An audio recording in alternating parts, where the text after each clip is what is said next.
Welcome into Redskins Overtime Live. What a scene. I mean, I am still in shock. I feel terrible for Alex Smith. Literally 33 years ago to the day, a similar type injury happened to Joe Theismann, and now it happens to our starting quarterback, Alex Smith. Goes down an ugly scene there as he's carted off, but the show must go on. In comes Colt McCoy. The real McCoy. Hey, Skins had a chance to win this game at the end. The field goal comes up short, 23-21. They fall to the Houston Texans in a game where I said this to my boys earlier. My pressure was high and my sugar was low. It drove me crazy, but we have a show to do. Travis Thomas, Santana Moss, JP, John Paul, Mark by a Flaim. Thank you. What a game, guys. Let's start with the Alex Smith injury, obviously. I mean, we were all watching that just devastated. I feel terrible for the guy. Well, fortunately, I didn't get a chance to see it. You know, unfortunately, you hate to see a guy, anybody in this league to, have one of those kind of injuries. Playing this game for a long time, that's one of the things that, I pride myself on every week, making sure that I can get out of that game and get home to my family at one piece. And to see a guy go down like that at this point in his career, at this level of where he's been playing with this team, trying to make it somewhere and do something in his first year as a Skin, just a tough blow, for him and tough blow for us to swallow as well. It's brutal. It's brutal for him personally, but the game goes on, and quickly you move to the backup quarterback and Colt McCoy, and quickly they're going to have to find another backup quarterback because they only had 2 guys on the roster that play the position. You hope that Alex Smith can recover. He'll be back next season. This isn't something that you come back this season from, breaking 2 bones, breaking your leg. Yeah. So it'll be about next season for Alex Smith. But now it's Colt McCoy. A lot of people were asking for Colt McCoy because, let's be honest, Alex wasn't lighting the world on fire as the Redskins starting quarterback with 10 touchdowns through 10 games. So now it's the Colt McCoy era, and all of a sudden the division has gotten tighter with Dallas winning and the Redskins losing. I'm glad you mentioned the backup quarterback because we'll talk about more of that later on as the show goes on with JP Finley, who's down at FedEx. We'll bring him in and kind of ask what's the plan now for the backup quarterback. Someone's got to play it. In terms of Colt McCoy, I got to tell you, for me, I felt like he came in and he just provided a little bit of energy, really. It seemed like the offense started moving. One thing right off the bat, you see the difference between him and Alex Smith. Colt McCoy is not afraid to take shots down the field, for better or worse, right? Maybe it's the Texas gunslinger in him, but to me it just felt like the offense had a little more juice, a little more pop to it. He also ran the ball out. He had 5 carries for 35 yards, so he kind of bounced around there. Look, he only had 54 yards passing, so let's not go crazy. Yeah. But I just mean in terms of he's willing to take the... He took some shots.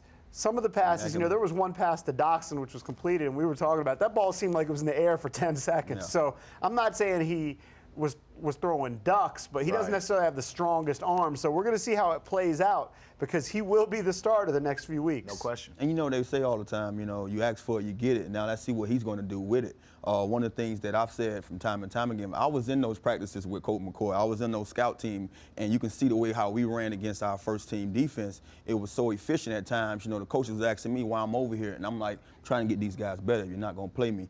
And I gave him that much credit because he saw everything. So you can see when he got in the game, he was ready. He was a guy that you can tell he was watching film. You can tell he's been watching Alex the whole time that he's been sitting down. And it's been almost 5 years since he had a chance to really have this opportunity. You hate to have this opportunity now when one of your guys go down the way that Alex went down, but it's his turn. It's his turn to shine, and I'm pretty sure he's ready for the time to do so. We know he knows the offense, but from what you've seen, because you played alongside of him, am I right? Is he a guy that will take chances? Oh, yeah. He's going to take the chances. Now, one of the things that we credited, Alex for doing is being efficient, handling each possession well, and not taking those chances and coming out of games, with the losses that with the wins that we've been getting without having to worry about turnovers. Now let's see if Colt can stand up and be that guy and not, have, or have the same success. It's okay to take chances, but you have to be very careful. And one of the things about this game, you saw one of the greats do it in Brett Favre. He took a lot of chances, had a lot of interceptions, but he also won a lot of games. So Colt McCoy is one of those kind of guys. He's going to take those chances, but will that add up to wins for us? All right, let's go to our Night Point Systems turning point. JP, I'm coming right at you here. For you in this ball game, What was, I mean, there were a ton of them, right? What was your turning point? Well, it's 23-21. You're in the fourth quarter. Redskins actually have the ball. They get a first down after a couple runs from Adrian Peterson. It's looking like Colt McCoy, the Magic, might lead him to a win, and then he gets sacked on first down by J.J. Watt. Yeah. Ultimately gets sacked on third down by Jadeveon Clowney. Redskins had to punt the ball, and then the Texans pretty much eat a lot of clock to the point where the Redskins are then grasping on that final possession and have to attempt a 63-yard field goal. So I felt like that possession where there's still a lot of time on the clock, you don't have to hurry up, but they just couldn't get the blocking. And we knew that going in. Patchwork offensive line against two beasts in J.J. Watt and Jadeveon Clowney on that possession. To me, that was the turning point. Well, my turning point would be, it was 7-10, I believe. Redskins was down by 3. Yeah. Going into score, a little miscommunication between the tight end and the quarterback. Alex threw a pick six, 10-point swing. They find themselves 17-7 when they could have easily tied the game up or went up by 3. And then now you find yourself throwing another pick, which didn't lead to points. But if you watch this game actually panned out, and you saw in the second half, they only scored 6 points. And we was right back into the thick of things. I think if you go up or either tied up then, it was a whole totally different ball game. I think we get in the game, we take some momentum, and then we might have a chance to take the lead and not lose it. You mentioned it was a miscommunication on that play. Whose fault was that play? Because we're watching it, JP and I, and I'm like, I feel like that was Jordan Reed's fault, but I don't know. You played the position. And the same way, whose fault was it? I felt the same way. I thought it was Reed for it. Knowing that route that we run in the slot, most tight ends have the same route. We have a choice route. We either going to turn out and keep going with man, turn out, sit down if you see zone, or sit down inside. And I saw Jordan Reed turn out and pivot back in. To me, the quarterback has already seen you turn out. Whether you sit down when you turn out or keep going, you're going to probably either catch that ball or be there to knock that ball down. He actually turned out and pivot back in. Alex was already throwing the ball. It's going the other way. But you're right. It's such a huge play to call it a turning point. I agree with you because early in the game, they're down 10-0. And it looked like the Texans' offense was going to do what the Falcons did against them and like what the Bucs did. They were just moving at these. And then the defense kind of shifted things around, forced a turnover, forced some punts. Redskins score, and all of a sudden it's a totally different ball game. But then you go down at the half and you're down 10, right where you started after the first quarter. Yeah. My turning point was the controversial call of the game. 2 minutes left.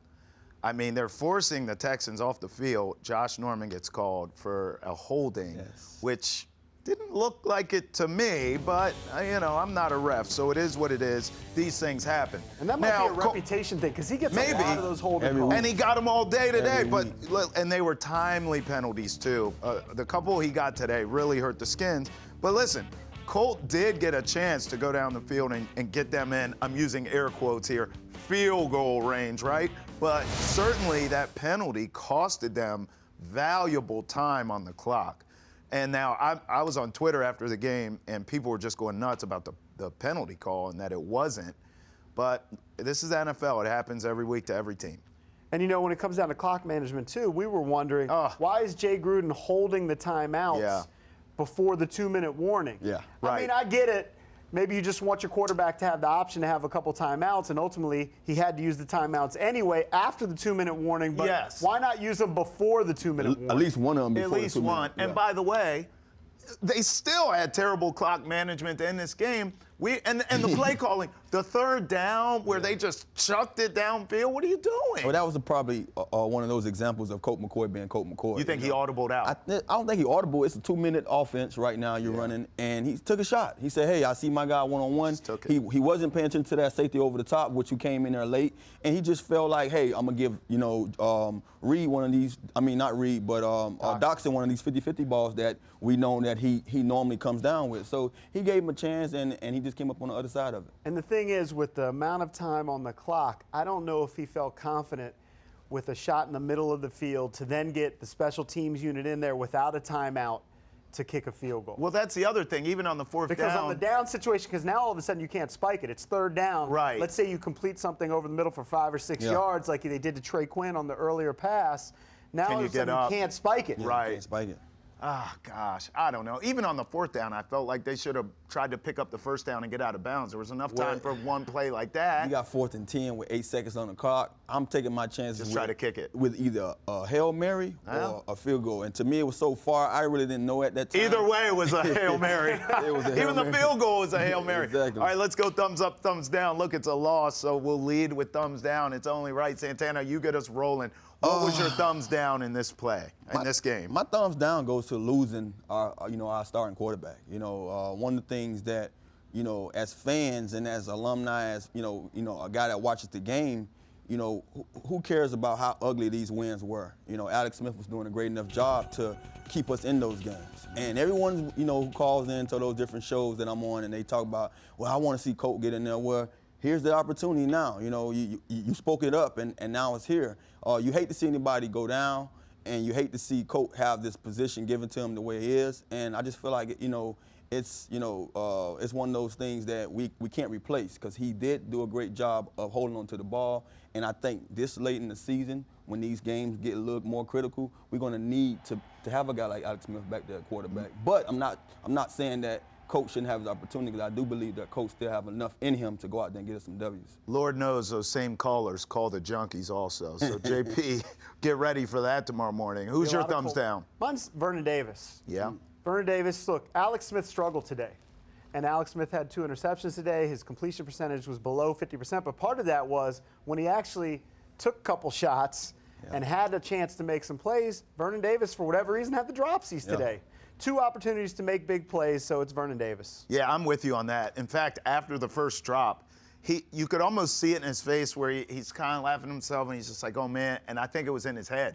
That second drop was purely just, this isn't my day. I'm not having a good game. And you know what? After that second drop, he basically went into the witness protection program because you didn't hear his name or number the rest of the game. All right, let's go thumbs up here.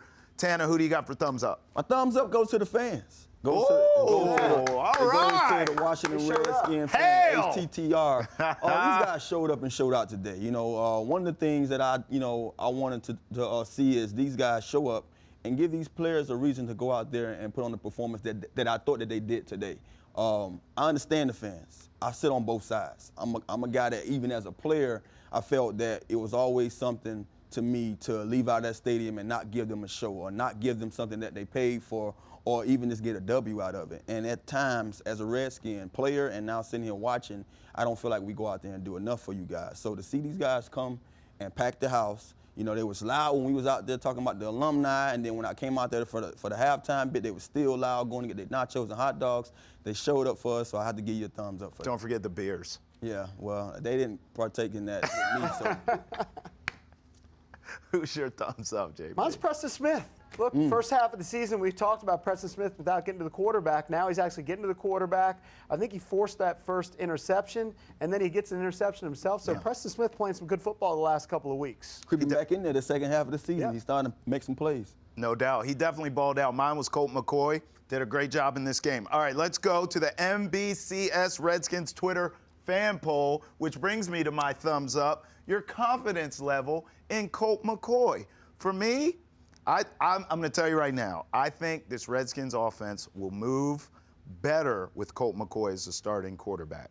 I think the style in which this team plays. But don't you think he's going to commit more turnovers? Of course he is. I agree with you. Of course he is. They're going to move the ball a little bit better. And I think Jay might even be more comfortable calling plays with Colt. If you remember, when Colt actually had his chance as a starter, he had one big win, and then it looked like that whole year was a big mess between RG3, Kirk Cousins, and Colt McCoy. But it looked like Colt was going to emerge as Jay's guy, and then he got hurt. And he's been in this system for so long, so I do think that the offense will move the ball a little bit better. Jay's probably more comfortable calling plays for him, but I do think those balls that he throws on those out passes, it just seems like it's up there forever. Yeah, no doubt. Well, I do think that Coach's probably going to give us that spark that we need on offense, on the offense. And I also have a lot of confidence in him when it comes to, reading defenses, knowing who's the open guy, watching for those hots and stuff and getting the ball out of his hand quick.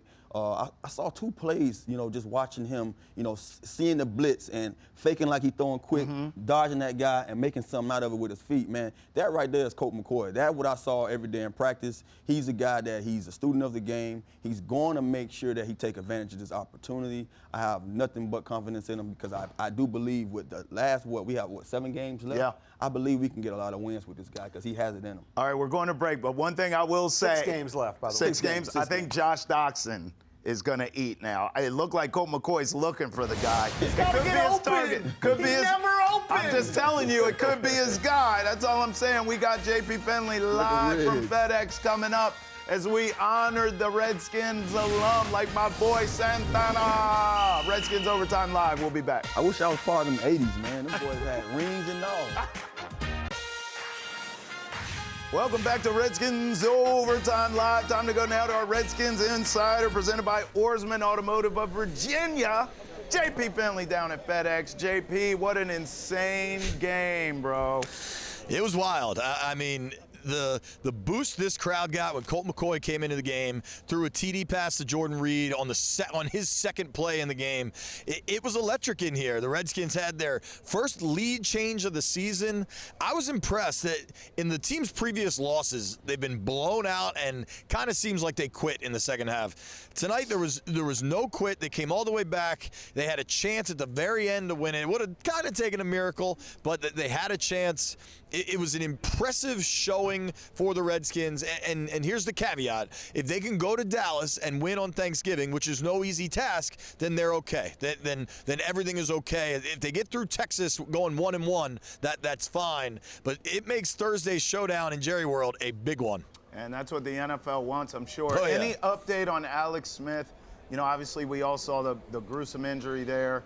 What's going on with him, and our prayers and thoughts are with him right now. It's got to be a tough time for the kid. Yeah, it was bad. Jay Gruden said at the podium that he suffered a broken tibia and fibula, so that's both the bones in your lower leg. It looked I think it was as bad as it looked. I mean, his leg bent in a way the body's not supposed to. He was taken by ambulance to a local hospital. I think they'll get him into surgery as soon as they can. Frankly, I don't know. You know, medically sometimes you have to let swelling die down or see what happens. But this is the kind of situation where it's not just getting him healthy for the next game or for a game later this season. This is about taking care of him and his long-term health. No doubt. JP, you mentioned about the Colt McCoy coming to the game, his second play, his first pass, throwing a touchdown, and being able to experience the first lead change this season. With that lead change, you saw how the fans reacted. You saw how this team reacted. Do you believe that with Colt McCoy playing for the rest of this season, can this team see more of that kind of outcome or output, and would that lead to W's for us?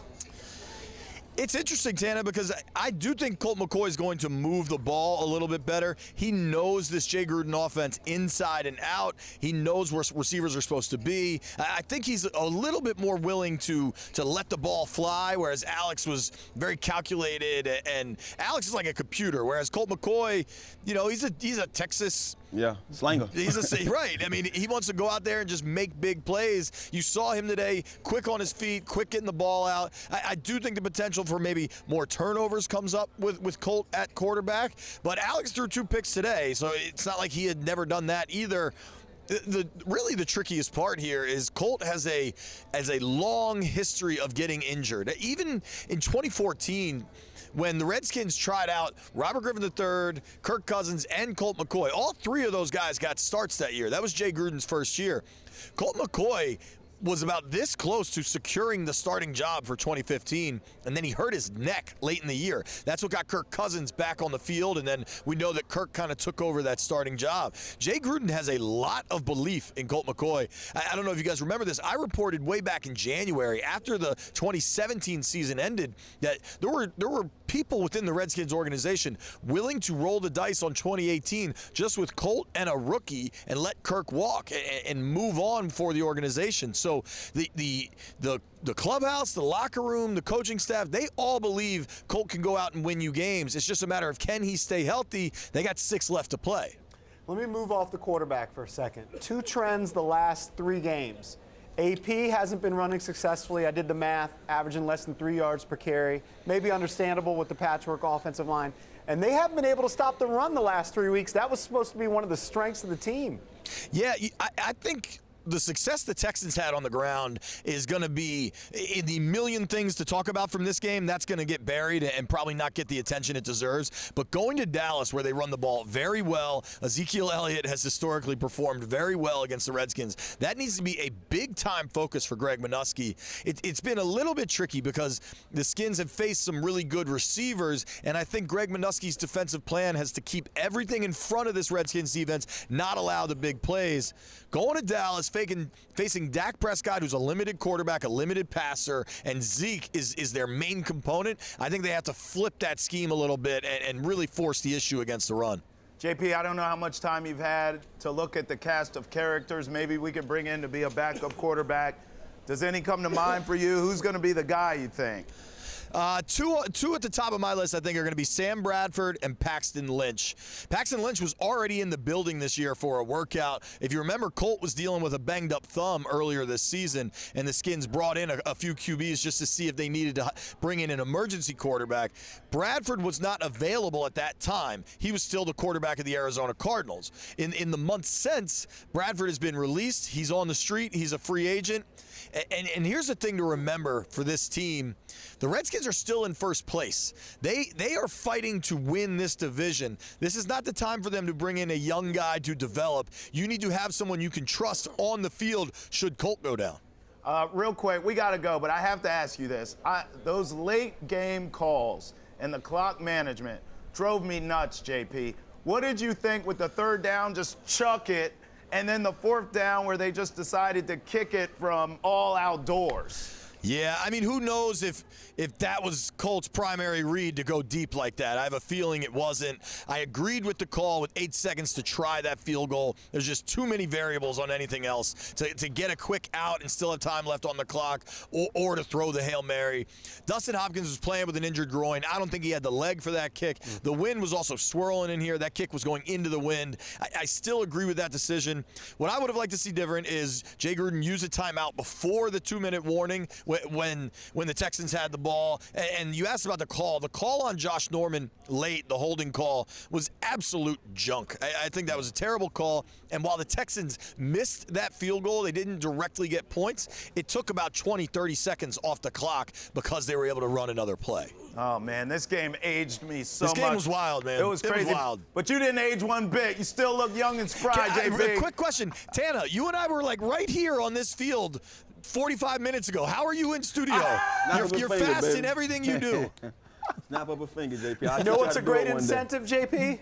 Cash. Straight cash, homie. Straight cash, homie. All right. Thanks, JP. Let them know I'll come to Bethesda then. I know that's right. All right, when we come back, our resident GM, Charlie Casserly, weighs in on this devastating injury to Alex Smith and the Redskins. We'll be back.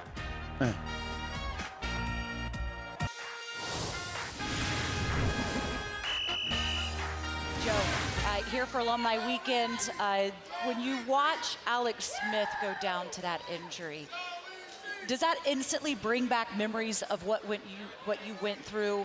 Is it painful? What were your thoughts? Yeah, it's all those things, Julie. It's painful. It's heart-wrenching. I feel terrible for Alex. I got hurt in the 9th game of 1985, 33 years ago today. And so, I mean, I guess if it happened on another day, I'd feel terrible as it was. But having it happen on this day, in this particular period of time, it's just it was horrible. I saw him go down in the pile, and I saw everybody start to, get frantic about it. And then there was one shot of where he was lying there, and I saw his leg, and I turned to my wife, Robin, and I said, it's the same thing that happened to me. I turned around, I'm shocked. I was absolutely shocked and stunned, and I feel so bad for Alex. There's an age factor, too, when you get hurt at this age. That's the other thing that you think about, where this football team is going. It's we're in the hunt. He's the captain of the ship, and we're in the hunt, and now all of a sudden, Colt's in a role to take over. When they were negotiating with Kirk about whether he's going to stay or go, I said, hey, look, we're in good hands if he doesn't. Even if they don't find somebody, Colt can play his position. Yeah. But as far as Alex goes, it breaks my heart for him. Joe, very few people know what it feels like to have that thing happen to you as a quarterback in the pocket. Can you describe what it was like in the instant that it happened to you? there's a frenzy around you. It's frenetic. Everything's flying. There's bodies flying around. There's people flying around. And all of a sudden, bang. You could hear mine on television. It sounded like 2 muzzle gunshots. Went bang, bang, like off my left shoulder. And the pain is excruciating. And I get people ask me, it's so crazy. Hey, did it hurt? Yeah, it hurt a lot. I got to be honest with you. Hey, did it hurt? What do you think? 33 years ago to the day, Theismann gets hurt. Alex Smith goes down today. We welcome in our resident GM, Charlie Casserly, for a little QB talk here. All right, Charlie, look, I mean, it's the Colt McCoy show now, right? McCoy and Gruden, they have history together, don't they? I mean, you would think this is a smooth transition from Alex Smith to Colt McCoy. At least I would think so, Charlie. Well, it is. I mean, Colt's been here a while. He's already had to come in and come off the bench and win games, and he did that, ironically, beating Dallas before. So he knows the system. That's the advantage, especially on a short week. He knows where to go with the football. He's got a lot of time in preseason. He's got practice time. Only had 2 quarterbacks here. So he can run the offense. That's the positive. Now, what's going to happen is this. The best time to come off the bench as a backup quarterback is during a game, because all of a sudden the defense will freeze on you and you get chances to make plays. Over a period of time, I would think people will play man-to-man against the receivers, which isn't that hard to do with our receivers, unfortunately, and squeeze the pocket and make this guy sit there and beat you from the pocket with his arm. That's not his strength. His strength is to get the ball out quick, timing routes, make plays moving. So, it's going to be a challenge going forward. But you do have a guy that I think the players have confidence in. Now, Charlie, I know on the Junkie Show you've always been a Sam Bradford fan. Is that who you would target to come in to be the backup now? Because the Redskins don't have anybody as a backup currently. Well, a couple of them. I was a Sam Bradford fan when he played well. Okay? Good point. Which he did. He had some Pro Bowl. He did. He had some Pro Bowl seasons. Unfortunately, he can't play a whole season. I'm told that he said he's finished with football. Now, is he the best guy out there? By far. You could get him for I think $323,000 a week. I had somebody do the math and check it for me. Whether he wants to play again, I'm told he's going to hang it up. His problem is, can he stay healthy? Well, he can stay healthy if he doesn't play. If he comes in and plays, it's a short window. But he is the best guy out there. Now, I polled 3 teams. Here are the names that they have on their list, which is what counts. No order here. Obviously, Bradford's the best guy, but throw him out. Kellen Clemens, T.J. Yates, Nate Perryman, Matt Moore, who hasn't played, who's the best guy in this, Mark Sanchez, E.J. Manuel, and Paxton Lynch. And you're going to say, that's horrible. Well, that's where it is right now at this point in the season. So there's your choice. Paxton Lynch has at least 1 workout last week. By the way, Charlie didn't want to say Colin Kaepernick. Well, I'm only quoting you what the team said. That's all. So I'm giving you emergency lists from different teams. Hey, Charlie, how realistically is it, with these last 6 games left, that you can believe, or we can believe, that Colt will give us a be at least 500 with these last few games to give us that chance to go into the postseason? Well, again, he beat Dallas before on a Monday night, I think, in Dallas. So he has a chance to go out there and win some games. The formula is going to be defense first, running game second, Colt third. Unfortunately, there's not a lot of playmakers on the offensive side of the ball that can take the ball and score from any place in the field. It doesn't exist that way. So can we win close games? That's a possibility. Again, Dallas is a little bit on the roll, and they've got some confidence to them. But, it's not going to be a blowout. Philly is going to struggle the rest of the way in, I think. But right now they're a better team. So it's going to be a challenge, but it's not impossible. Well, to do what you said, go 3-3. I want to go back to that Dallas game because, look, it is a short week here, Charlie. We're talking about, and you're playing on the biggest national stage there is on Thanksgiving. I know McCoy's been here, but he is a backup. How difficult, in your experience, is it to get a backup ready in a short week for a game of this magnitude? Well, Colt shouldn't be a problem because you can run the whole offense with him. He just lacks the reps, but he's going to get reps for maybe one day anyway. The problem is the offensive line, which did a remarkable job today. Yes, we gave up sacks, but it wasn't like a fire drill every time the ball was snapped. There was protection back there. The receivers, I think, let the team down today with some key drops, which you talked about earlier in the show. Dallas at home with their front, especially DeMarcus Lawrence, they're going to give the Redskins and Shane Ray on the outside there. Excuse me, not Shane Ray, the other Randy Gregory. the other pass rusher. That's going to be a problem. That's going to be maybe your biggest problem as opposed to Colt McCoy on Thursday. Charlie, I got to get some banners for my office like you got, man. I mean, it's Banner City back there, Charlie. Well, we got a lot of them here now. We got a lot of them. So from a lot of different places. The football ones are the other side. So when you walk in a room, you see all the Super Bowls and that stuff. You got to have your boys over, man. We'll come over and do the show from your place. Thanks for coming on, Charlie. All right, great with you now, guys. How about that, man? What's up? Banners everywhere. Tana, is your trophy room like that? I don't have one. I gave them all to my mom. You know, I every trophy I got, every plaque. I respect it. We'll be back.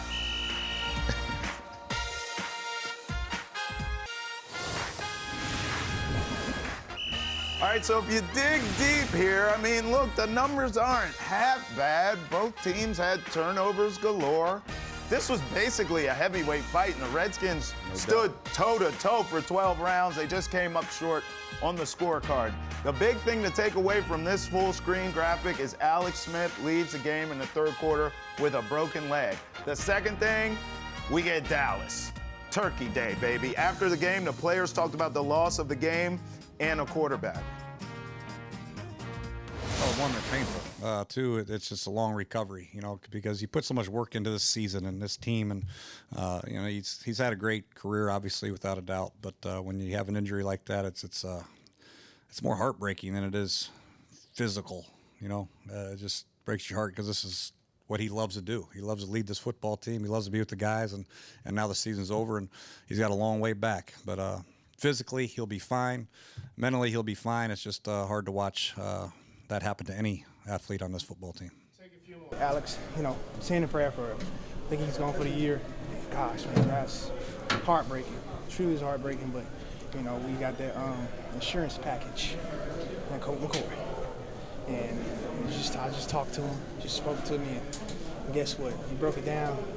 You in good hands with me. So I can take that any day because I see how the guy prepared and how he goes out there and work. And he prepares as if he's going to come in and something happens. And something did happen. So that's why he's here. That's why he got what he got. And he's here now. And he's taking it him. We all behind him. Fired up, ready to go. Whew, can't wait to come Thursday. I've known my role the last several years is to help our defense get better, be prepared going into every week, help our starter, help our team, be a leader, be an encourager, do the things that I can behind the scenes to help us be successful. And, you know, I don't think from my standpoint anything will change. I just get to play now. And so you got to get myself ready to go for Thanksgiving. All right, so at some point, we got to transition from quarterback talk to the other part of this team, which is the defense. Now, JP put me on game with some numbers that I didn't realize. I mean, you just think Redskins and you think good running team, obviously, and they play stellar defense. But the numbers actually bear that they give up a ton of yardage. So this is bend but don't break. They don't give up a ton of points, obviously, but they're in every game. But boy, do they bend like a yogi. I mean, they give up yards. And the troubling thing to me is, kind of knew some teams were going to be able to pass against them. The Falcons and then the Buccaneers, you know, threw it all over the yard against them. They gave up almost 1,000 yards. But what we expected, particularly after the first half of the season, was you can't run the football against the Redskins. Remember that stretch of really tough running backs, whether it was Christian McCaffrey or Saquon Barkley or Zeke, they shut them down, and we were talking about the Alabama wall and Matt Ioannidis. You can't run against them. You look at the last 3 games, Atlanta goes for 154 yards, averaging over 6 yards a carry. Then they give up over 100 against Tampa, and then 139 today against Houston, over 4.5 yards per carry. All of a sudden, the Redskins defense isn't stopping the run. Well, one of the things that stands out to me is that's all scheming. You know, these other teams get paid for a reason, and these guys are in this league for a reason. And those coaches are coaching for a reason. They're watching this stout, you know, defensive front and saying, why are these guys so special up front? So what they're doing now, they say, okay, let's take something that they've seen before and make them think that they're going to see this again, and now we're going to run it up in them. And that's what they've been showing time and time again. I watched today. They showed them different looks where, okay, that crossing route came. We was like, why was that guy, you know, so, you know, wide open? And it was like, well, he had to go through a crowd of people to get to the next guy. So they show him that look, then they show him that look again, and now run the ball out of that look. So that's something that stands out to me. It jumps off the page because you're wondering, just like how JP said, how have this team come from being a team that's been shutting everybody down, especially some special backs early in the year, to now not shutting anybody down. Now, all that said, to give them credit, they are continuing to force turnovers. I didn't know if that was something that's sustainable, that you can count on a defense to force turnovers week in and week out. But this is now a long stretch of games where they force turnovers, and you have to give them credit. And I do love the fact that Preston Smith has come to life. He has. You know, we talked about it early in the season. He maybe was hurrying the quarterback, but he wasn't getting home. Now all of a sudden he's making an impact. You got Kerrigan making an impact. You got plays on the back end. Mason so you Foster have to played be great encouraged, today, too. but they are giving up a lot of yards. You know, couldn't I argue, though, going back to the rush defense thing, you mentioned those 3 games, right? Who was it? Atlanta, Tampa, and then today. Look, it's a guy named Ito Smith, Peyton Barber with Tampa, and Lamar Miller today. I mean, when they play teams that are predicated on running the football with star running backs, they respond and they shut those guys down. When they play a guy named Judge Ito Smith, who the hell is that, right? So maybe they come in thinking, okay, we got to focus on the passing game today, and then the run game got you. No one came in today thinking about Lamar Miller. They came in thinking about Deshaun Watson. Back to what Santana said, it goes back to the scheming. Yeah. Maybe Atlanta showed kind of a blueprint on how you play this team. When you have threats on the outside and maybe you're a pass-first team, all of a sudden that opens up the run. Well, the problem is in the playoffs, usually teams are pretty balanced, right? So if you're going to be a defense that just says, well, we're good against one thing and we're not good against the other, you're going to be in trouble come playoff time because most teams, most offenses in the playoffs can do both. But I don't think JP is necessarily saying that these guys are weak in the run game now. You know, I just think that right now teams are watching and studying hard and saying, what can we do to be successful in this phase of the game? You know, and it's all about going into the lab, studying up and say, you know, give me 4 or 5 plays that I can run consistently, change and put them in different looks and be able to run that same play to allow us to be able to establish something in our run game. And that's what's being done right now. And what I'd say, looking forward to the Dallas game, look, Zeke has been on a roll. If you look at the last couple of games, he's had huge numbers. But that is an offense, that type of offense, where the Redskins defense has thrived. I would say a quarterback who's challenged, kind of like Alex Smith. He's not a guy that's going to throw for 300, 350, 400 yards. They have improved by adding Amari Cooper, but they're not a pass-first team. So this is the type of game where the Redskins defense can load up and make Dak Prescott beat them. I know this much. As much as I eat on Thanksgiving, I cannot stomach a Cowboys win that day. I can't have it, all right? I feel better now. More to come. Some of that turkey. More to come on Redskins Overtime Live. We'll go around the league.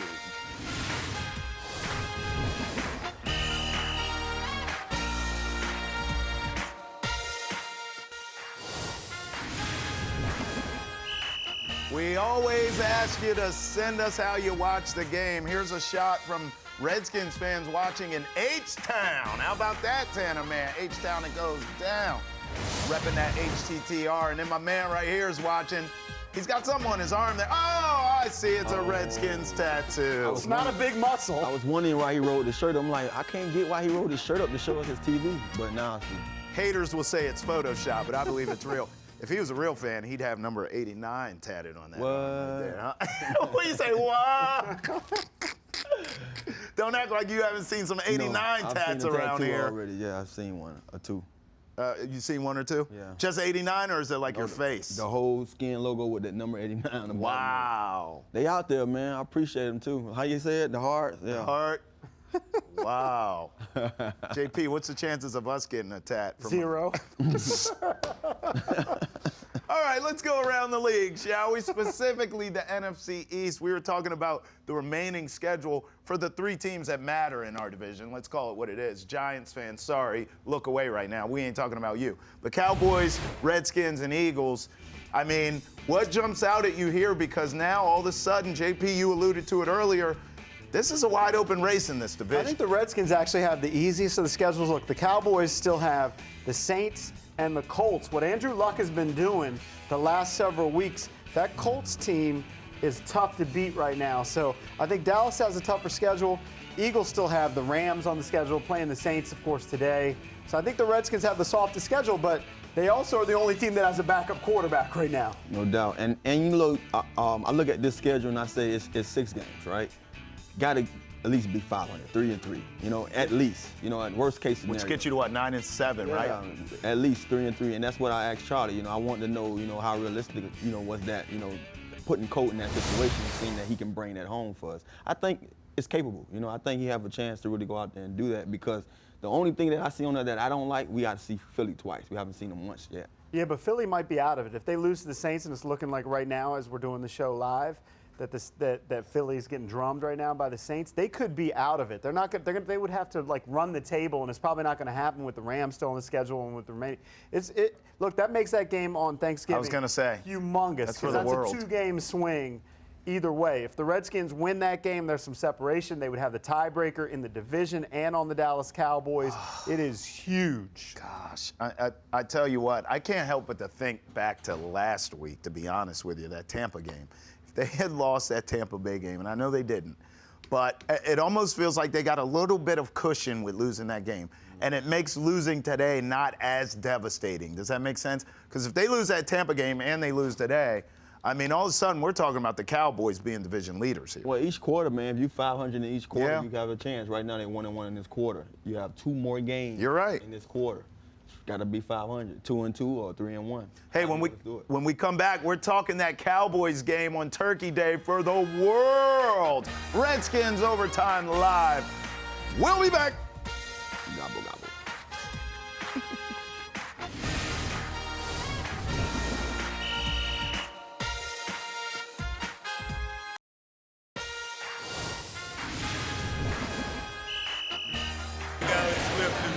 Quarterback. He's a great quarterback for the Washington Redskins. I'm sorry that he went down. I hope he hurry up and come back soon. Well, I'm very upset about Alex Smith's injury because we thought with him at the helm, we were going to have a quarterback that would take us into the next 3 or 4 years.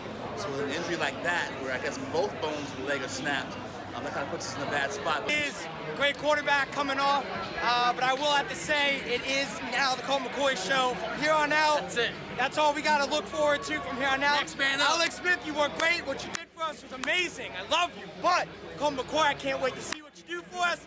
He's going to take us all the way. Put him in. You see what he can do. Division leaders. That's Here it. we go. That's it, Colt baby. McCoy taking over. That's it. Next man up. Let's go. Next man up. I'm always impressed by Redskins fans because whenever I watch representation of other teams' fans around the league, they look like complete morons. However, Redskins fans, they're usually sober. They use complete sentences. I appreciate that, Redskins fans. All right, so let's get into the Cowboys game on Turkey Day. You heard me say, I love Thanksgiving too much to eat all the food I'm going to eat and then watch a Cowboys win. I will just lose it. And I don't want to do that on Thanksgiving. So, gentlemen, how do you see this playing out? Thanksgiving, Turkey Day, for the world, Santana Moss. It's going to be one of those games, man. One of the things you got to understand about this rivalry is that regardless of what the record is, regardless of who beat each other first, it's going to be a tough game. And with, you know, the Cowboys coming here riding high, I think they have, 2 wins in a row? The last couple of, outings. They're going to feel like they're the better team, even with our quarterback going down. And I think defensively, we have to bring that same energy we brought last time. Stop these guys that are doing what they want to do well. Cooper is now their weapon on the outside. We know what Zeke can do in the backfield. We know if we get to Dak, he can give us the ball a couple of times. But he also showed us that if you keep him around things, pocket, he can make plays with his feet and keep them guys in the game. But just get after them, man, and find a way on offense to, sustain drives and score points. You have to score points. And I believe with Colt McCoy being the quarterback now, we have no excuses when it comes to scoring points because everybody said that Colt's going to be a guy that's going to be able to drive down there and put up points for us. We were talking about this during the break. Redskins and Cowboys are actually pretty similar. Don't have great threats on the outside. Cowboys had to trade for one, but he hasn't had this monster impact with the Cowboys. Dak Prescott doesn't have any 300-yard receiving games. I believe he has 11 touchdown passes on the season, so you're not facing a Patrick Mahomes or an Andrew Luck or these guys that have a bunch of touchdown passes. I think that may actually benefit the Redskins defense because it's load up and stop Zeke. Yeah. If you can stop Zeke and force Dak to beat you, you're going to be in a good spot. I just need a win.